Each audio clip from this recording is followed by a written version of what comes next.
प्रकरण 10। अपने गुरु श्री युक्तेश्वर जी से मेरी भेंट। ईश्वर में श्रद्धा कोई भी चमत्कार कर सकती है, केवल एक को छोड़कर, अध्ययन के बिना परीक्षा में उत्तीर्ण होना। झुंझलाकर मैंने वह प्रेरणापद पुस्तक बंद कर दी जिसने मेरी खाली समय में एक दिन उठा लिया था। लेखक का यह अपवाद कथन उसकी ईश्वर में श्रद्धा का पूर्ण भाव दर्शाता है। मैंने सोचा, बेचारा रात रात भर पढ़ाई करने में उससे अत्यधिक विश्वास है। मैंने पिताजी को वचन दे रखा था कि मैं अपनी हाई स्कूल की पढ़ाई पूर्ण करूंगा। मैं परिश्रमी विद्यार्थी होने का दावा नहीं कर सकता। महीने पर महीने बीतते गए थे, पर मैं क्लासरूम में कम और कोलकाता के स्नान घाटों के आसपास सुनसान जगहों पर अधिक होता था। उन घाटों के पास स्थित शमशान, जो रात में और अधिक भयावह बन जाते हैं, योगी को अत्यंत आकर्षित करते हैं। जिसे अमर तत्वों की खोज करनी हो, उसे कतिपय अनलंकृत नरकपालों को देखकर विचलित नहीं होना चाहिए।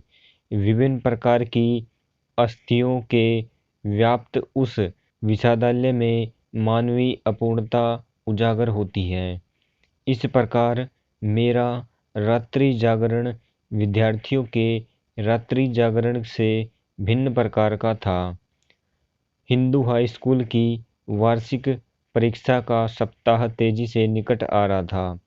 परीक्षा का यह समय भी भूत प्रेतों से युक्त उन शमशानों की तरह ही एक सुपरिचित दहशत मन में उत्पन्न करता है। फिर भी मेरा मन शांत था। भूत पिशाचों के क्षेत्र में जा जाकर मैं एक ऐसे ज्ञान को खोद कर निकाल रहा था जो स्कूली कक्षाओं में कभी नहीं मिल सकता। परंतु मेरे पास स्वामी परमानंद जी का कौशल नहीं था, जो एक ही समय में दो स्थानों पर आसानी से उपस्थित हो सकते थे। मेरा तर्क यह था कि प्रभु मेरी दुविधा को समझकर मुझे उससे उबार लेंगे। विपत्तियों के तत्क्षण उबारने के ईश्वर के हजारों स्पष्टीकरणातीत कारनामों से भगत के मन में ऐसी तर्क शून्यता आ जाती है। अरे मुकुद, आजकल तो तुम्हारे दर्शन ही नहीं होते। एक दिन अपराध्य गढ़पार रोड पर मेरी ही कक्षा के एक सहपाठी से अचानक भेंट हुई तो उसने मुझसे कहा, ओ नंतू, लगता है स्कूल में मेरी अनुपस्थिति ने मुझे निश्चित तौर पर कठिन परिस्थितियों में डाल दिया है।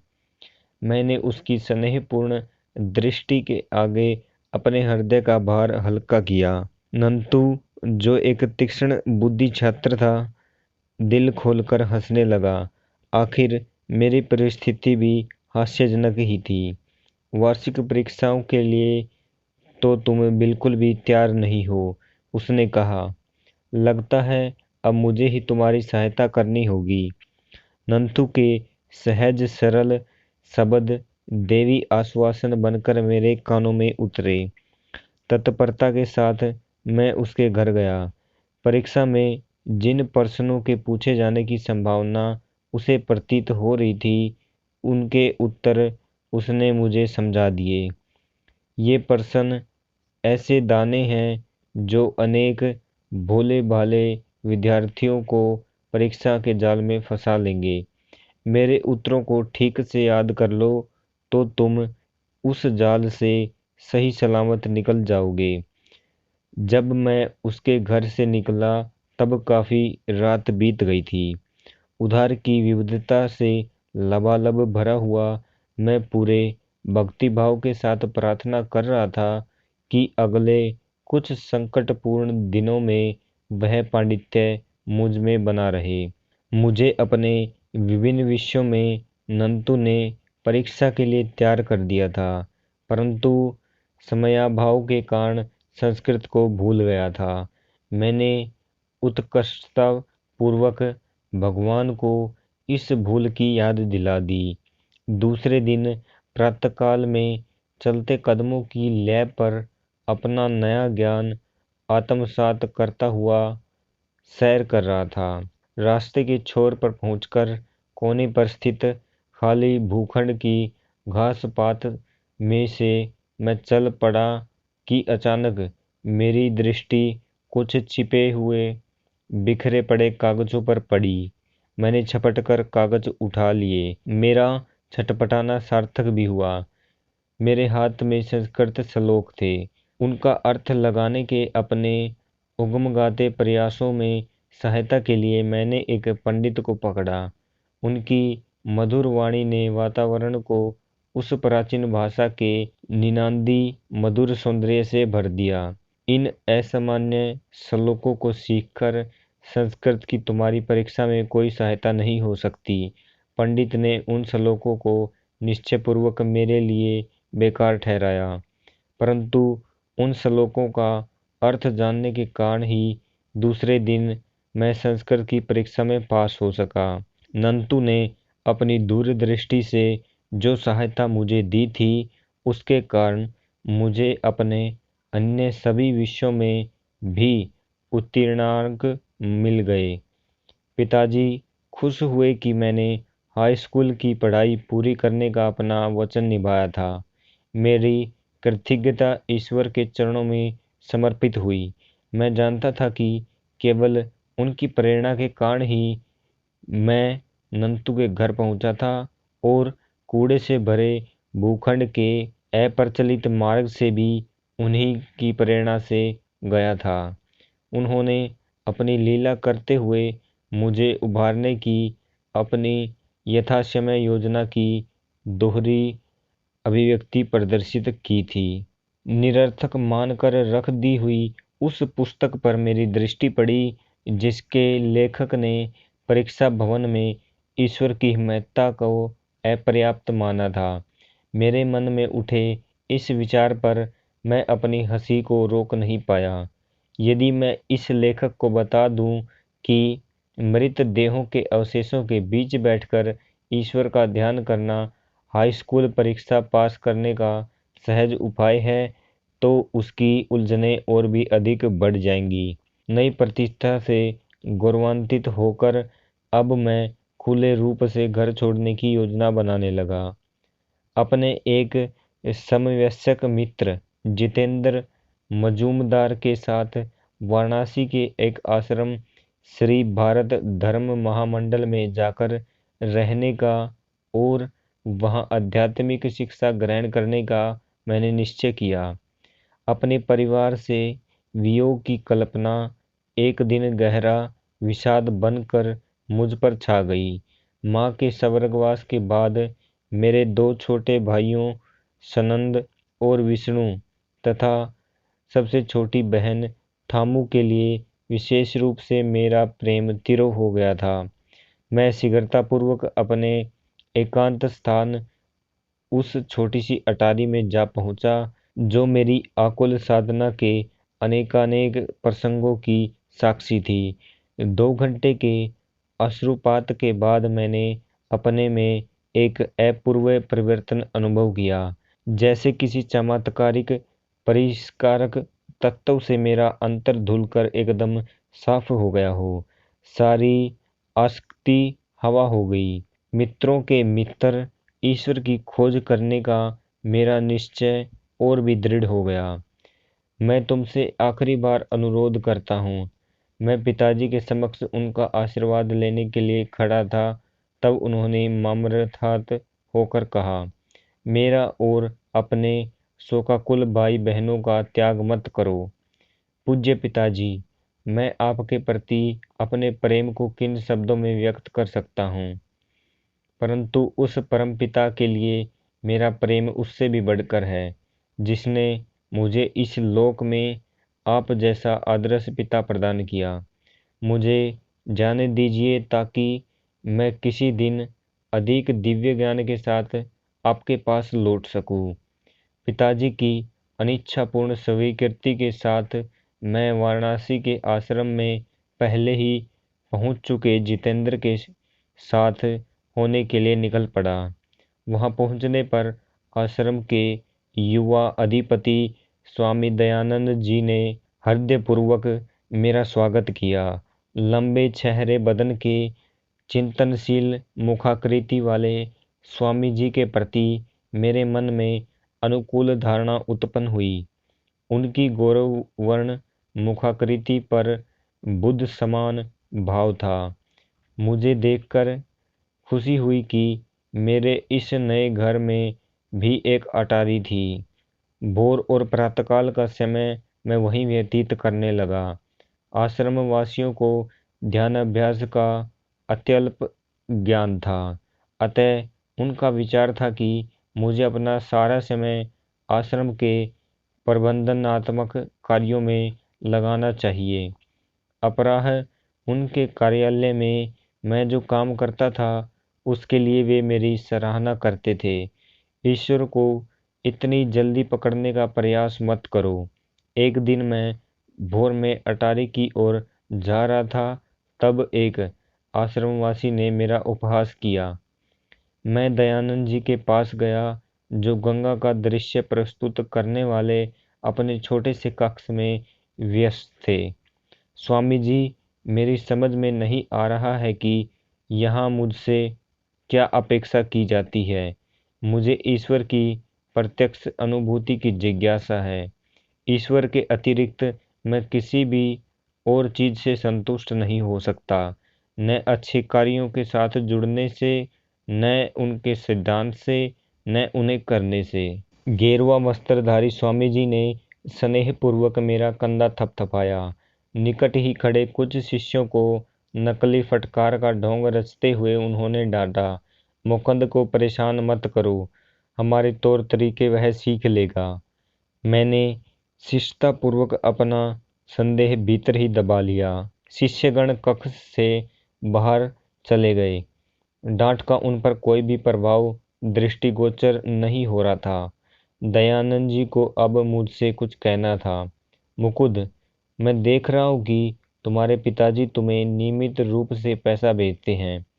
वह पैसा उन्हें लौटा दो। यहाँ तुम्हें किसी पैसे की आवश्यकता नहीं। यहाँ तुम्हारे नियम पालन में दूसरी बात भोजन से संबंधित है। तुम कितने ही भूखे क्यों न हो, उसके विषय में कभी किसी से मत कहो। मेरी आंखों में क्षुधार्तता प्रकट हो रही थी या नहीं मैं नहीं जानता था, लेकिन इतना अवश्य जानता था कि मुझे भूख लगी हुई थी। आश्रम में दिन के प्रथम भोजन का निर्यात समय 12 बजे का था। अपने घर में प्रातः 9 बजे ही भरपेट नाश्ता करने का मैं आदी था। 3 घंटों का यह अंतर मुझे दिन पर दिन अधिकाधिक लंबा प्रतीत होने लगा। कोलकाता के वे दिन अब चले गए थे जब 10 मिनट की देरी के लिए भी मैं रसोइये पर बरस पड़ता था। अब मैं अपनी भूख को नियंत्रित करने की चेष्टा करने लगा। मैंने 24 घंटों का उपवास पूरा किया। दोगुने चाव और उत्कंठा के साथ मैं दूसरे दिन के मध्याह्न की प्रतीक्षा करने लगा। दयानंद जी की ट्रेन विलंब से चल रही है, उनके आने तक भोजन नहीं होगा। जितेंद्र ने आकर यह दारुण वार्ता मुझे सुनाई। 2 सप्ताह तक बाहर रहे स्वामी जी के स्वागत सम्मान में अनेक स्वादिष्ट व्यंजन बनकर तैयार रखे हुए थे। उनकी भूख बढ़ाने वाली सुगंध से वातावरण भर गया था। निगलने के लिए और कुछ भी न मिल पाने पर अब मैं बीते हुए कल के उपवास के दंभ के अतिरिक्त और निगल ही क्या सकता था। हे प्रभो, कुछ ऐसा करो कि ट्रेन जल्दी आ जाए। मैंने सोचा, किसी के पास भूख का जिक्र न करने की जो निषेधाज्ञा दयानंद जी ने मुझे दे रखी थी, उसमें अवश्य ही वह परमदाता तो शामिल नहीं होगा, परंतु उस परमदाता का ध्यान भी उस समय कहीं और था। घड़ी मंदथर गति से घंटों पर घंटे दर्शाती गई। जब हमारे प्रमुख महाराज के मुख्य द्वार से प्रवेश किया तब अंधेरा छा रहा था। मैंने आनंदातिरेक के साथ उनका अभिवादन किया। दयानंद जी, हम स्नान करेंगे, तत्पश्चात ध्यान करेंगे और तब जाकर भोजन परोसा जाएगा। जितेंद्र किसी अपशकुन सूचक पक्षी की तरह फिर मेरे पास आ गया था। मैं लगभग गिरने जैसा हो गया। निराहार रहना मेरे युवा उदर के लिए नया अनुभव था। पेट में दौड़ने वाले चूहे अब उसे कुतरने लगे थे और पेट पूरी शक्ति के साथ विरोध कर रहा था। दुर्भक्ष पीड़ित के जो चित्र मैंने देखे थे वे प्रेतात्माओं की तरह मेरे सामने गुजरने लगे। दुर्भक्ष से वाराणसी में अगली मृत्यु अब किसी भी क्षण इसी आश्रम में होने वाली है, मैं सोच रहा था। संभावित मृत्यु 9 बजे टल गई। खाने का बुलावा जैसे साक्षात स्वर्गीय भोज का निमंत्रण बनकर आया। उस रात का भोजन मेरी स्मृति में जीवन के सबसे सार्थक अवसरों में से एक बनकर स्पष्ट रूप से बैठ गया है। भोजन में प्रगाढ़ तल्लीनता भी मुझे यह देखने से नहीं रोक पाई कि दयानंद जी का मन खाने में नहीं था। वे स्पष्टतया मेरी स्थूल सुखानुभूतियों से ऊपर थे। स्वामी जी, क्या आपको भूख नहीं लगी थी? पेट फटने तक खाकर तृप्ति का सुख अनुभव करता हुआ मैं उनके काम करने के कमरे में उनके साथ अकेला था। हाँ, भूख तो अवश्य लगी थी, उन्होंने कहा। पिछले 4 दिनों से मैंने कुछ भी खाया पिया नहीं था। मैं ट्रेन में कभी कुछ नहीं खाता क्योंकि वहाँ का वातावरण संसारी लोगों के विविध प्रकार के संपदनों से भरा रहता है। मेरे संप्रदाय के सन्यासियों के लिए निर्धारित सारे शास्त्रीय नियमों का मैं कड़ाई से पालन करता हूँ। आश्रम की कुछ सीमाएं मेरे मन में छाई हुई थी, इसलिए आज रात भोजन में मेरा मन नहीं था। जल्दी भी क्या है, कल मैं ठीक से भोजन करने का ध्यान रखूंगा। वे हंस पड़े। लज्जा के मारे मेरा दम घुटने लगा, परंतु कल की यंत्रणा को आसानी से भुला भी तो नहीं दिया जा सकता था। मैंने और एक बात कहने का साहस किया। स्वामी जी, आपके आदेश से मैं उलझन में पड़ गया हूँ।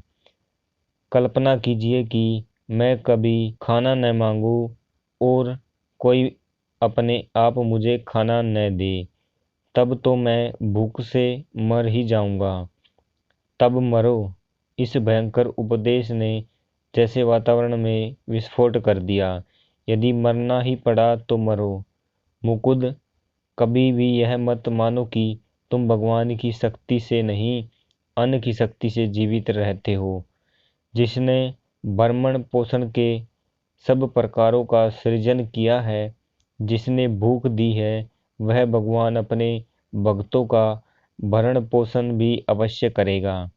कभी यह कल्पना भी मत करना कि तुम चावल से जीवित हो या रुपया पैसा या लोग तुम्हारा पालन पोषण करते हैं। यदि प्रभु तुम्हारी प्राण शक्ति को वापस ले ले तो क्या इनमें से कोई तुम्हारी सहायता कर सकेगा? ये सब तो उस भगवान के ही साधन मात्र हैं। क्या इस में तुम्हारा कोई अपना कर्तव्य है कि अन्न का तुम्हारे पेट में पाचन होता है? विवेक की तलवार का उपयोग करो मुकुंद, माध्यम की जंजीरों को काट दो। उस सब के पीछे विद्यमान परम कारण को पहचानो। उनके विधेय शब्द मुझे अपनी किसी गहरी मज्जा में उतरते प्रतीक हुए। तहस नहस हो गई प्राचीन काल से चली आ रही वह भ्रांति जिसके कारण शरीर के आदेश आत्मा को झुका देते थे, वही उसी क्षण मैंने परमात्मा की सर्वसमर्थता का रसास्वादन किया। आगे के मेरे अविराम भ्रमणशील जीवन में कितने ही अपरिचित शहरों में वाराणसी के उस आश्रम में प्राप्त उपदेश की उपयोगिता को सिद्ध करने के कितने ही अवसर आए। कोलकाता से अपने साथ लाई हुई मेरी एकमात्र दौलत थी साधु का वह चांदी का तावीज जो माँ ने मेरे लिए रख छोड़ा था। वर्षों तक संभाल कर रखते हुए अब मैंने उसे आश्रम में अपने कमरे में सावधानी पूर्वक छुपा कर रखा था। तावीज रूपी प्रमाण को देखकर मुझे होने वाले आनंद को फिर से ताज़ा करने के लिए मैंने एक दिन प्रातः उस बंद डिबिया को खोला। सीलबंद लिफाफा तो जैसे का वैसा था, परंतु आश्चर्य, तावीज गायब था। शोकाकुल होकर मैंने हर संदेह को मिटाने के लिए लिफाफा फाड़कर देखा। साधु की भविष्यवाणी के अनुसार जिस शून्य से साधु ने उसे आमंत्रित किया था, उसी शून्य में वह वापस चला गया था। दयानंद जी के शिष्यों के साथ मेरे संबंध क्रमशः अधिकाधिक बिगड़ते चले गए। मेरी दृढ़ उदासीनता से चिढ़कर सारे आश्रमवासी मुझसे दूर होते गए। जिस आदर्श के लिए मैंने अपने घर को और अपनी सारी लौकिक आशा आकांक्षाओं को छोड़ दिया था, उस आदर्श का ध्यान करने की मेरी दृढ़ नियम निष्ठा पर चारों ओर से छिलछली तनाकसी होने लगी। दारुण आत्मिक दुख से व्यथित होकर एक दिन भोर में ही मैंने यह निश्चय करके अटारी में प्रवेश किया कि जब तक उत्तर नहीं मिलेगा तब तक मैं प्रार्थना करता ही जाऊंगा। हे करुणामयी जगन माते, या तो तुम स्वयं ही दिव्य दर्शनों के माध्यम से मुझे सिखाओ या फिर जिसके माध्यम से सिखाओगी उस गुरु को भेज दो। कई घंटे बीत गए पर सुबक सुबक कर की जा रही मेरी प्रार्थनाओं का कोई उत्तर नहीं आया। अचानक मुझे ऐसा लगा मानो मैं सशरीर ऊपर उठता हुआ असीम महाशून्य में पहुंच गया हूँ। तुम्हारे गुरु आज आएंगे। महाशून्य में मानो सब तरफ से पर न जाने कहाँ से एक दिव्य नारी स्वर गूंजा। इतने में असीम जगत के उस दिव्य अनुभव को एक निश्चित स्थान से आई चीख ने छिन्न भिन्न कर दिया। नीचे रसोईघर से हब्बू नाम का एक युवा पुजारी मुझे पुकार रहा था। मुकुद, बहुत हो गया ध्यान, यहाँ एक काम पर तुम्हें जाना है। कोई दूसरा दिन होता तो मैं पलटकर जवाब दे दिया होता, परंतु अब मैंने अपना अश्रुसिक्त रो रोकर सूजा हुआ चेहरा पोंछा और चुपचाप उसके पास चल दिया। हब्बू और मैं वाराणसी में हमारे आश्रम से दूर स्थित बंगाली टोले के बाजार में जाने के लिए निकले। हम बाजार में सामान खरीद रहे थे।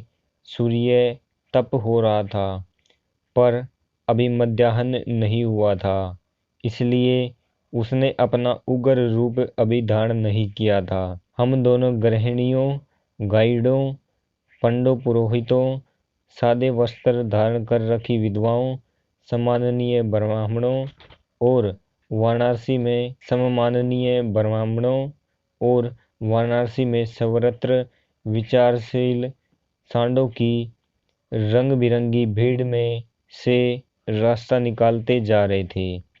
हम आगे आगे बढ़ते ही जा रहे थे कि मैंने अपनी गर्दन घुमाकर एक आसानी से ध्यान में भी न आने वाली संकरी गली की ओर देखा। गली के छोर पर स्वामियों का गेरुआ परिधान धारण किए हुए एक महापुरुष निश्चल खड़े थे।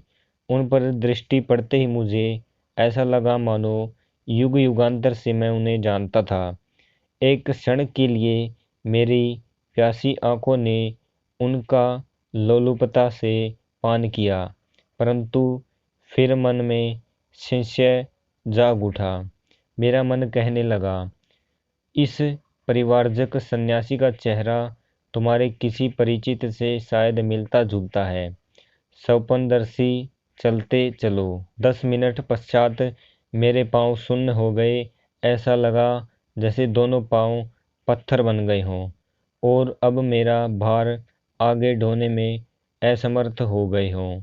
बड़े परिश्रम से मैं पीछे की ओर मुड़ा, तुरंत दोनों पांव स्वाभाविक अवस्था में आ गए। फिर मुड़ने पर पुनः वही विचित्र भारीपन लौट आया। वह महापुरुष मुझे चुंबकीय ढंग से अपनी ओर खींच रहे हैं। इस विचार के मन में आते ही मैंने अपने थैले हब्बू के हाथ में थमा दिए। वह आश्चर्य से मेरे पांव का नाच देख रहा था। अब वह खिलखिलाकर हंस पड़ा। तुम्हें क्या तकलीफ है? पागल तो नहीं हो गए हो? मेरे मन में तुमुल मचा रही भावना के कारण मैंने कोई उत्तर नहीं दिया, चुपचाप तेजी से चल दिया।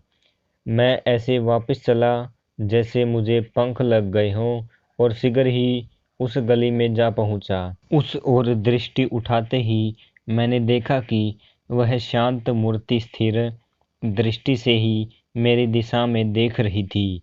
कुछ ही उत्कंठापूर्ण कदम मैंने उठाए तो सीधे उनके चरणों में पहुंच गया। गुरुदेव, यह चेहरा वही था जिसे मैंने हजारों बार दिव्य दर्शनों में देखा था। नुकीली दाढ़ी और लहराते केशों से सुसज्जित सिंह समान मस्तक में स्थित उस शांत तेजस्वी नेत्रों ने पराए मेरे रात्रकालीन विशृंखल ध्यान के धुंधलेपन में ऐसे झांक कर देखा था जैसे उनमें कोई आश्वासन झलक रहा हो जिसे मैं पूरी तरह समझ नहीं पाता था। ओ प्रिय, तुम मेरे पास आ गए। आनंद कंपित स्वर में मेरे गुरु बंगाली भाषा में बार बार यह कह रहे थे। कितने वर्षों से मैं तुम्हारी प्रतीक्षा कर रहा था। निःशब्दता की एकता में हम दोनों एक हो गए। शब्दों का प्रयोजन निकृष्टतम प्रतीत होने लगा। कायल करने वाला संवाद गुरु के हृदय से शब्द रहित सत्यावना बनकर शिष्य के हृदय में समाता चला गया। अपने अंतर्मन में मैं निर्विवाद रूप से जान गया कि मेरे गुरु ईश्वर को जानते हैं और मुझे ईश्वर तक पहुंचा सकते हैं। इस जीवन का अंधकार पूर्व जीवन की स्मृतियों के मधुर अरुणोदय में अदृश्य हो गया। रोमांचक समय, भूत वर्तमान और भविष्य कालचक्र का चक्राकार घूमते दृश्य हैं। सूर्य इन पवित्र चरणों में मुझे पहली बार दिखाई नहीं दे रहा था। मेरा हाथ पकड़कर मेरे गुरु मुझे काशी के राणा महल क्षेत्र में स्थित अपने डेरे पर ले गए। उनका बलवान शरीर दृढ़ कदमों से आगे बढ़ता था। इस समय उनकी लगभग 55 वर्ष की आयु थी, परंतु उनकी लंबी और सीधी देह में युवकों की सी चपलता और कार्यक्षमता थी। उनकी काली विशाल सुंदर आंखों में अथाह ज्ञान का तेज था। हल्के से घुंघराले केस उनके रोबीले मुख को सौम्यता प्रदान कर रहे थे। उनमें शक्ति और सौम्यता का सूक्ष्म संगम था। जब गंगा किनारे स्थित एक मकान की पत्थर से बनी बालकनी, जहां से गंगा साफ दिखाई देती थी, की ओर हम जा रहे थे, तब उन्होंने प्यार से कहा, मैं अपने आश्रम और जो कुछ भी मेरा है सब तुम्हें दे दूंगा। गुरुदेव, मैं केवल ज्ञान और ईश्वर प्राप्ति के लिए आपके पास आया हूँ। मुझे आपका केवल वही गुप्त ज्ञान चाहिए। मेरे गुरु ने जब पुनः बोलने के लिए मुंह खोला, तब तक सांध्य आलोक की धूमिलता आदि उतर आई थी। उनकी आंखों में अथाह स्नेह झलक रहा था। मैं तुम्हें अपना निस्वार्थ प्रेम प्रदान करता हूँ। अमूल्य शब्द मेरे कानों में दोबारा उनके प्रेम का यह रस पड़ने तक एक चौथी शताब्दी बीत गई। उनके होठ भावोत्कटता प्रकट करने में अनभिज्ञ थे। उनके सागर समान विशाल हृदय को मौन प्रिय था। क्या तुम भी मुझे वैसा ही निस्वार्थ प्रेम दोगे? वे शिशु सुलभ आशा से मेरी ओर देख रहे थे। मैं आपसे सदा सर्वदा के लिए प्रेम करूंगा गुरुदेव। साधारण प्रेम स्वार्थी होता है। उसका मूल कामनाओं और तृप्तियों की दलदल में स्थित होता है। दिव्य प्रेम में कोई शर्त नहीं होती, कोई सीमा नहीं होती, कोई परिवर्तन नहीं होता। शुद्ध प्रेम के स्तंभकारी स्पर्शों से मानवीय हृदय में नित्य होने वाले परिवर्तन सदा के लिए रुक जाते हैं। विनम्रतापूर्ण उन्होंने आगे कहा, यदि कभी भी तुम मुझे ईश्वर प्राप्ति की अवस्था से गिराता देखो तो मुझे वचन दो कि तुम मेरा सिर अपनी गोद में लेकर मुझे उस प्रियतम प्रभु के पास लौटा लाने में सहायता करोगे जिसे हम दोनों पूजते हैं। फैलते हुए अंधकार में वे उठकर खड़े हुए और मुझे अंदर एक कमरे में ले गए। हम आम और बादाम की कुछ मिठाइयाँ खाने लगे। साथ साथ वार्तालाप चल रहा था। अपने वार्तालाप में उन्होंने बिना किसी आलोचनात्मक रुख के सहज भाव से मेरे स्वभाव का गहरा ज्ञान व्यक्त किया। उनकी अंतर्जना विनम्रता और अगाध ज्ञान के प्राप्त को देखकर मैं विस्मय विभोर हो गया। अपने तावीज के लिए दुख मत करो, उसका उद्देश्य पूरा हो चुका है। किसी देवी दर्पण की भांति मेरे गुरु ने स्पष्टतया मेरे संपूर्ण जीवन के प्रतिबिंब को देख लिया था। गुरुदेव, आपकी उपस्थिति की जीवित सच्चाई का आनंद किसी भी प्रतीक से कहीं बढ़कर है। यहाँ तक आश्रम में तुम्हारी दुखद परिस्थिति का संबंध है, तो उसमें परिवर्तन का समय आ गया है। मैंने अपने जीवन का कोई भी उल्लेख नहीं किया था, उसका कोई भी उल्लेख अब निरर्थक प्रतीत हो रहा था। उसके सहज साधारण ढंग को देखते हुए यह बात मेरी समझ में आ गई थी कि उनकी दिव्य दृष्टि पर किसी प्रकार का विस्मय प्रकट करना उन्हें अच्छा नहीं लगेगा। तुम्हें कोलकाता लौट जाना चाहिए। मानव जाति के प्रति अपने प्रेम से अपने रिश्तेदारों को क्यों वंचित करो? उनके इस सुझाव से मैं निराश हो गया। मेरे परिवार के घर लौट जाने का अनुरोध करने वाले अनेक पत्रों की मैं उपेक्षा करता रहता था, तब भी परिजन मेरे लौटने की भविष्यवाणी कर ही रहे थे। अनंत ने तो कहा था, इस पक्षी शावक को आध्यात्मिक आकाश में उड़ लेने दो, वहां से भारी वातावरण में इसके पंख थक जाएंगे, तब हम इसे घर की ओर नीचे झपटा मारते और अपने पंख समेटकर चुपचाप अपने पारिवारिक घोंसले में आराम करते देखेंगे। उत्साह भंग करने वाली यह तुलना मेरे मन में अभी ताज़ा थी और मैं कोलकाता की दिशा में कोई झपट्टा न मारने के लिए कृत संकल्प था। गुरुदेव, मैं लौटकर घर नहीं जाऊंगा, परंतु मैं आपके साथ कहीं भी आने के लिए तैयार हूँ। कृपया करके मुझे अपना नाम पता बता दीजिए। स्वामी श्री युक्तेश्वर गिरी। मेरा आश्रम श्री रामपुर में रायघाट लेन में है। यहाँ मैं केवल थोड़े दिनों के लिए अपनी माँ से मिलने आया हूँ। भगवान की अपने भक्तों के साथ गूढ़ लीला देखकर मैं हैरान था। श्री रामपुर कोलकाता से केवल 12 मील दूर है, फिर भी उस इलाके में कभी मुझे अपने गुरु की झलक नहीं मिली। एक दूसरे से मिलने के लिए हमें यात्रा करके लाहिड़ी महाशय की स्मृतियों से पुनीत प्राचीन नगरी काशी आना पड़ा। इस नगरी की धरती को बुद्ध, शंकराचार्य और अनेकानेक योगियों अवतारों की चरणरज ने भी पवित्र किया है। तुम 4 सप्ताह में मेरे पास आ जाओगे। श्री युक्तेश्वर के स्वर में पहली बार कठोरता आ गई थी।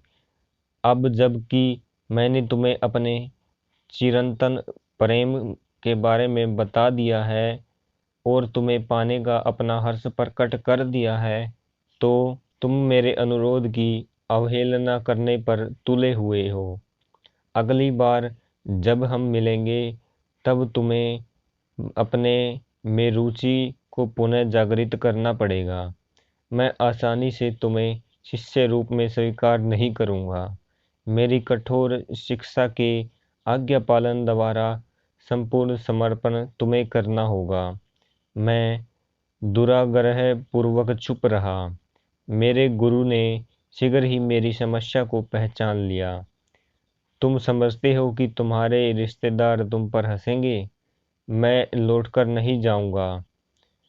तुम 30 दिन में लौट जाओगे। कदापि नहीं। इस वाद विवाद से उत्पन्न तनाव में कोई कमी नहीं आई।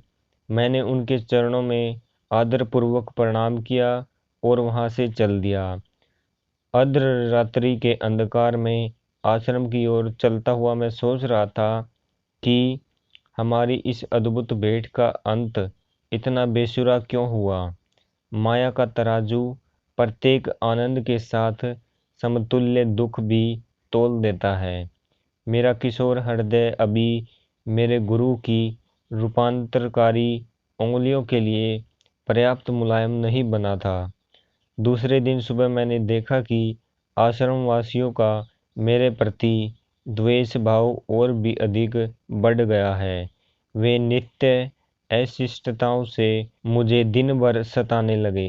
3 सप्ताह इसी प्रकार बीत गए। फिर दयानंद जी एक सम्मेलन में भाग लेने के लिए मुंबई चले गए। मुझ अभागे के सिर पर जैसे पहाड़ टूट पड़ा। मुकुंद परजीवी है। आश्रम की सुविधाओं का तो लाभ उठा रहा है, पर बदले में आश्रम के लिए कुछ नहीं करता। एक दिन मुझ पर चल रही यह टीका टिप्पणी मेरे कानों में पड़ी तो पहली बार मुझे खेद हुआ कि मैंने सारा पैसा पिताजी को वापस भेज देने के आदेश को मान लिया था। भारी हृदय से मैं अपने एकमात्र मित्र जितेंद्र के पास जा पहुंचा। मैं आश्रम छोड़कर जा रहा हूँ। जब दयानंद जी लौट आए तो उनके चरणों में मेरा प्रणाम कहकर मेरी ओर से क्षमा मांग लेना। मैं भी यह आश्रम छोड़कर जा रहा हूँ। यहाँ मेरे ध्यान करने के प्रयासों पर प्रतिक्रिया का हाल भी तुम्हारे जैसा ही है। जितेंद्र निश्चयपूर्वक बोल रहा था। मैं एक ईश्वर प्रांत संत से मिला हूँ। चलो हम उनके पास श्रीरामपुर चलते हैं। और इस प्रकार पक्षी कोलकाता के संकटजनक रूप से निकट नीचे झपकने की तैयारी कर रहा था।